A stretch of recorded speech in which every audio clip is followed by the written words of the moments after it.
Bismillah. Assalamu alaikum.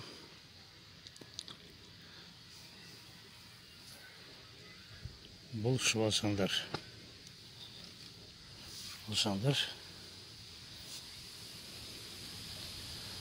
Шұбалшаңдар.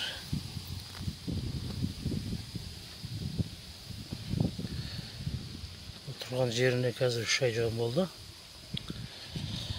Биогіміз қайнап жатыр, үстінен қорек бергенбіз өткенде 10 сантиметр. Қазір жанамалап градты жасадым. Так. Оны бізде биогіміз. Осы шұлашандардың өндірген айтқыша. Шұлашандар малдың қиларын, түрлі қалдықтарды, шіріндеген қалдықтарды асқазанның өту арқылы, өткізу арқылы осында биогіміз шығарады. Мен айналысып жатқанына бір жылдан асты. 1 жыл 3 ай 4 ай болып қалды.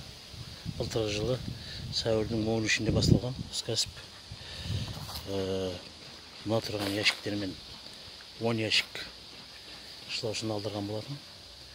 10 квадрат жерге қойып, біздің сета 10 квадрат жерге қойып, содан көбейді. Аллаға шүкір. Өте тез көбейетін,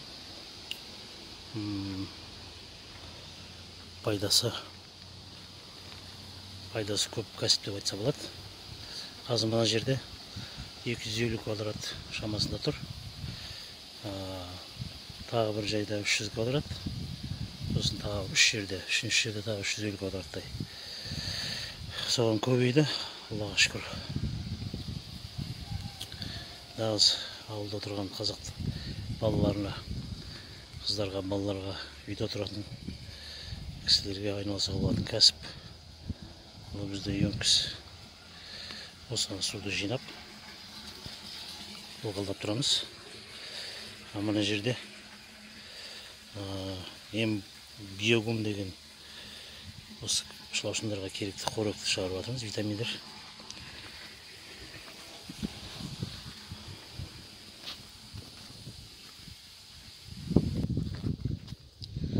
Онда бізде ферментация қыздыруға арналған материалдар, сабан, сосын огородтан шыққан қалдықтар.